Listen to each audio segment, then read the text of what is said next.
जिनके सामान थे इन्होंने ही लाके रखवाया था शिवम प्रेरणा को। सर आपने 3,90,000 का जो आरोप लगाया है, तो आप पैसा क्यों दिए थे, कैसे देते थे? आपने बोला कभी स्विच करना है, कभी कुछ करना है, हम तो ज्यादातर यहाँ रहते नहीं है। आखिर किस मामले एक स्टाफ पे की मेहरबानी क्यों थी आपकी? मेहरबानी, मैं सभी स्टाफ को 200-500 1000 रुपया मांगते रहते हैं, हम देते रहते हैं। कभी तेल लाना है, आपको मैं बता दूं कि अपने हम फोटोग्राफर्स को भी फील्ड में जाने के लिए पैसा मैं अलग से देता हूं। आपने कहा कि ब्लैकमेल करके देती थी, कैसा किस टाइप का blackmail? Blackmail scooty, blackmail scooty ऐसे 5000 के लिए हम ऐसे नहीं रीजन करते। क्या है ब्लैकमेल करने का? रीजन क्या था? अब रीजन क्या है तू जानेगी, मैं तो मदन जी के सामने बोल रहा हूँ, जिन्होंने लाया था मदन जी से पूछ लीजिए, ये बैठे हुए थे, एक लड़की भी बैठी हुई थी। मदन जी आप उनको कितने दिन आप इम्प्लाई के मदन जी पैसा देते थे और कि इम्प्लाई को मिल जाए, आप बाहर रहते थे, इसी की वजह से वो आपके साथ पैसा हटती थी। हाँ, पैसा हटती थी। जी आरोप प्रत्यारोप लगता ही रहता है, प्रशासन से क्या गुहार लगाते हैं? प्रशासन से हम यही अनुरोध करेंगे, गुहार क्या लगाएंगे, प्रशासन से हम अनुरोध अपील करेंगे कि इस पूरे मैटर को, पूरे केस को बारीकी से छानबीन कर लिया जाए और जो सच्ची बात है, जो तथ्य है, उस पर कार्रवाई करें। क्या इस मामले को लेकर वरीय पुलिस अधिकारियों से आप मुलाकात करेंगे, मिलेंगे? नहीं, हम मिलने जाएंगे आज डीएसपी और थाना में हम लिखा पढ़ी करके लेके जाएंगे। सर बहुत सारे लोग ये भी चर्चा कर रहे हैं कि ये आपसी विवाद करके चैनल को चमकाना चाहते हैं। कौन? आप लोग। हम कहाँ विवाद कर रहे हैं भाई, हम तो अभी आए हैं और मेरे ना रहने पे चेन्नई हम गए हुए थे, नहीं रहने पे जब हम पूछा कि आप क्यों नहीं थी, ये तो अच्छी बात नहीं है। और साथ साथ जो आप देख रहे हैं कि एक दाढ़ी वाला जो लड़का लेके घूम रहा है, वो दोनों मिल करके ये सब खेल खेल रहा है, कोई चैनल में शिवम प्रेरणा जी काम किए हैं, एपीएम लाइव में मुन्ना जी को भी 5 लाख का चूना लगाए थे। मालूम है, कुछ फीडबैक आ रहा है। मैं आप तमाम मीडिया के लोगों को बता दूं कि शिवम प्रेरणा का फीडबैक हमारे पास 2-3 जगह से आया है, कुछ अश्लील हरकत का भी आया है और कुछ चूना लगाने का भी आया है। शिवम प्रेरणा का बहुत जल्द हम पर्दाफाश करेंगे दोबारा फिर। आपने पहले ऐसा कुछ क्यों नहीं किया, कल ही क्यों? कल वही तो हम जानना चाहते हैं। मैं अलग सा विचारधारा का व्यक्ति हूँ। जब आप उनके बारे में सीनियर पोस्ट पे अविनाश जैसे रिपोर्टर जो एक दिन में 15 खबर लाकर देने वाले, बिल्कुल, आपने उससे क्यों नहीं सीनियर पोस्ट पे पोस्ट किया और आपने प्रेरणा को मात्र 1 महीना में सीनियर पोस्ट पे आखिर क्यों? नहीं, अविनाश जी को तो बनाए थे, रिपोर्टर के इंचार्ज तो बनाए थे। निकाला क्यों गया यहाँ से? निकाला प्रेरणा, उसमें क्या झगड़ा झंझट क्या हुआ, मैनेजर के साथ ऐसा हुआ कि आपने एक स्पेशल केबिन बनवाया था, अनैतिक कार्य केबिन बनवाया, देख लीजिए घूम के कहाँ केबिन है स्पेशल। मदन जी 1 मिनट आप दे दीजिएगा सर, 1 मिनट। हाँ, मदन जी का स्टेटमेंट लीजिए, गार्जियन है, 1 मिनट। शिवम प्रेरणा के गार्जियन है, इन्हीं के माध्यम मदन जी से आप शिवम प्रेरणा को लेकर आए, क्या उनके बारे में आपको पूरी जानकारी थी? पहले तक एक जगह काम करते थे, तो आप बिना बताए, बिना कहे सुने हुए गौरव नाम के एक लड़का को भी भगा दिए और आप भी भाग गए। जो गौरव इतना गंदा काम किया और करवाया और कर रहा है कि खैर उन पे तो लीगल एक्शन हम लेंगे, हम सभी के ऊपर लीगल एक्शन लेंगे और मानहानि में भी जाएंगे। ये घटना का शुरुआत कल इस तरह से हुआ कि यहाँ से वो मिसबिहेव करके मेरे चैम्बर से बाहर निकल गई। बाहर निकलने के बाद रेड वेलवेट के पास, जो कि वीडियो आप तमाम मीडिया के लोगों को मिला भी है, वो वीडियो में देख लीजिए कि क्या सच्चाई है क्या झूठ है। आप बताइए कि अगर 4 एडिटर को बुला करके शिवम प्रेरणा प्रेस के काम को डैमेज करने का कोशिश जिस तरह से कल की, और हम एज ए ऑनर चैनल के बुलाने के लिए अगर हम गए, हाथ पकड़ के हम बुला के लेके आ रहे हैं कि चलो, और किस तरह से प्रेरणा शिवम चिपट के उसको पकड़ करके गौरव को नहीं आने दी, उसके दिल में ये भावना था कि चैनल का बदनामी हो, चैनल का काम रुक जाए, पहला। दूसरा, प्रेरणा काफ़ी दिन से बराबर अपना इस तरह का दबदबा बना के इस मीडिया चैनल में रखना चाहती थी, और वो चाहती थी कि हमको कंपनी की तरफ से मैनेजिंग डायरेक्टर सुनील कुमार सिन्हा कुछ नहीं बोले, हम काफ़ी काबिल आदमी हैं, जो हम करेंगे वो अच्छा करेंगे। बात समझे? इसको हमने पसंद नहीं किया। कल वो मिसबिहेव करके कमरे से बाहर निकली और वहाँ पर जा कर करके पूरा ऐसी करने लगी। खैर बुलाने से नहीं आया। हम अपने ऑफिस में फ़ौरन वापस आ गए। वापस आने के बाद चुपचाप सब बात को भुतला के बैठ गए। कल रात में हमको पता चला कि ऐसा जो है बुद्धा कॉलोनी थाना में वो लिख करके कुछ दी है। तो भाई आप लोग से, पूरे मीडिया के, पोर्टल के सारे साथियों से मैं ये जानना चाहता हूँ कि क्या ये जो कदम है और जो एडिटर को यूनियनबाजी करके फोड़ के बुला के काम को बंद कराने की जो कोशिश और साजिश की गई थी, क्या ये अच्छी कदम है?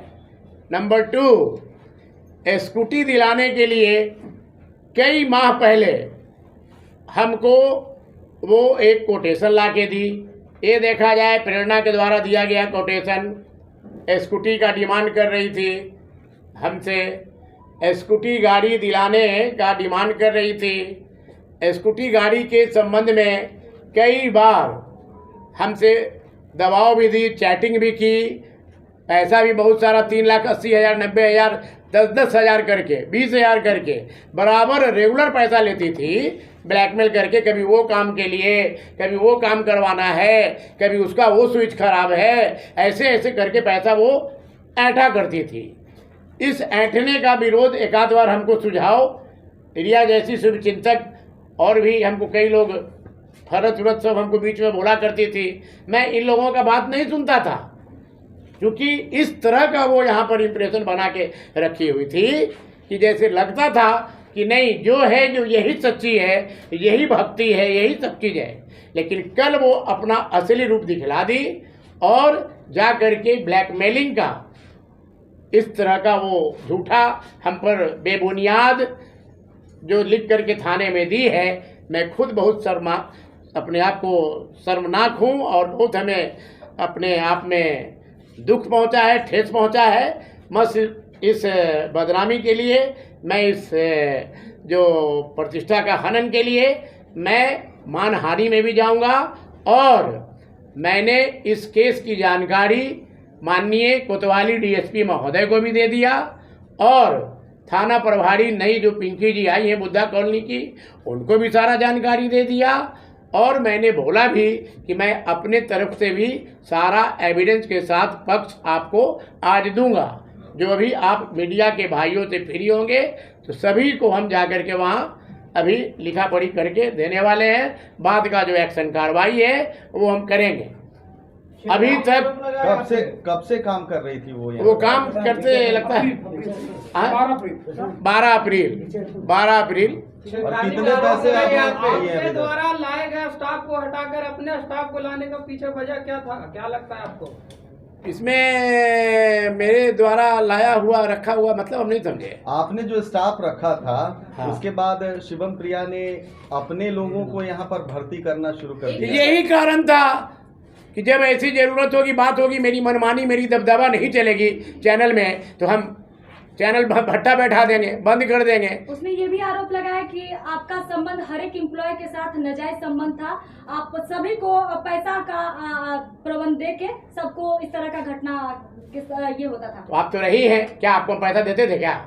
हमें आप पैसा क्यों देंगे? जो काम कर समझ रहे लीजिए, इतने दिन आप काम किए हैं, इतने दिन वो फर्ज काम किए हैं, किसी को मैं पैसा देता था क्या? उन्होंने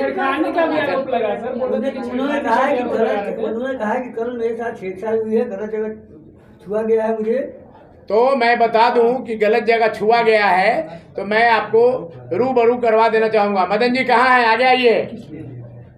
मदन जी जल्दी आगे आइए, जल्दी आगे आइए ना भाई। अरे अब देर करें। मदन जी थे, एक और लड़की भी थी बात करते के समय। क्या आप बताइए मीडिया के लोगों को, प्रेरणा को छुआ गया है, कोई गलत हरकत किया गया है? नहीं, ऐसा कोई बात नहीं हुआ है। सर सिर्फ डांटे हैं कि तुम बिना बोले हुए नाया कर दिए, इसलिए तुमको यहाँ से हम हटा रहे हैं, जाओ। उन्होंने कहा है कि इसके हाथ भी उठाए हैं। नहीं, कुछ नहीं, वैसा कुछ नहीं बात। ये बैठे हुए थे, मदन जी बैठे हुए थे, क्योंकि शिवम प्रेरणा के गार्जियन के समान थे। इन्होंने ही लाके रखवाया था शिवम प्रेरणा को। सुनील जी सर सुनील, आपने 3,90,000 का जो आरोप लगाया है तो आप पैसा क्यों दिए थे, कैसे देते थे? आपने बोला कभी स्विच करना है, कभी कुछ करना है, हम तो ज्यादातर यहाँ रहते नहीं है। आखिर किस मामले एक स्टाफ पे की मेहरबानी क्यों थी आपकी? मेहरबानी, मैं सभी स्टाफ को 500 1000 रुपया मांगते रहते हैं, हम देते रहते हैं। कभी तेल लाना है आपको, मैं थाना क्षेत्र में बुद्धा कॉलोनी में उनका एक आवेदन प्राप्त हुआ है, उस पर एक हम लोगों ने FIR भी रजिस्टर्ड हुआ है। आज वो पीड़िता आई थी मिलने के लिए हमसे, उन्होंने कही है कि कुछ उनके द्वारा आवेदन दिया गया, उसके लिए वो लिखित आवेदन दे रही हैं और कुछ साक्ष्य भी प्रस्तुत करना चाहती हैं। तो हमने कहा है उनको कि आप दे दीजिए, अनुसंधानकर्ता से भी मिल लेंगे। और हमारे ऑफिस में भी उन्होंने कहा है कि कुछ आवेदन देना चाहते हैं, तो उन्होंने कुछ समय लिया है, आवेदन आने दीजिए। बाकी आरोप लगाए हैं? उन्होंने कुछ व्यक्तिगत आरोप लगाया है, वहाँ का बताया कि सर काम कर रहे थे, काम करने में उनके साथ कुछ समस्याएं हुई है, तो वो डिटेल उनका इसमें FIR में लिखा हुआ है। बाकी और भी कुछ बातें हैं तो नेता पर जो पशुपतिनाथ पारस गुट से आते हैं, उन पर कहीं ना कहीं जबरन लड़कियों के साथ कुछ अनैतिक कार्य करने के भी आरोप लगे हैं क्या? देखिए वो बात बेसिकली जहाँ काम करती थी, न्यूज़ चैनल में काम करती थी, तो न्यूज़ चैनल के हेड के बारे में साथ बताया गया है कि वो न्यूज़ चैनल के हेड हैं और उसी ग्रुप में उनके साथ कुछ आरोप लगे हैं। सर जो आरोप लगाए गए हैं, पुलिस क्या कार्रवाई कर रही है? मैं बताया हूँ कल देर रात में उन्होंने FIR किया है, आवेदन दिया है, और आज पहले उनका स्टेटमेंट हो जाए। उन्होंने अभी खुद बताई है मुझे कि मुझे समय चाहिए, आप लोग खुद थे ही, तो उन्होंने बताया कि मुझे कुछ समय चाहिए, मैं लिख करके भी लिख कर दे रहे हैं। सर जांच होगी क्या सरकारी बॉडीगार्ड के साथ, जिस तरह के रोड पे सड़क पे लॉ एंड ऑर्डर खराब? क्या बॉडीगार्ड? सरकारी बॉडीगार्ड उनको शायद मिला हुआ है, उनके साथ मुझे अभी जानकारी नहीं, मैं इसलिए मैंने बोला कि डिटेल मुझे जानकारी लेने दीजिए, अब उसके अनुसंधान हम वो डिटेल में कर लेंगे। Thank you sir.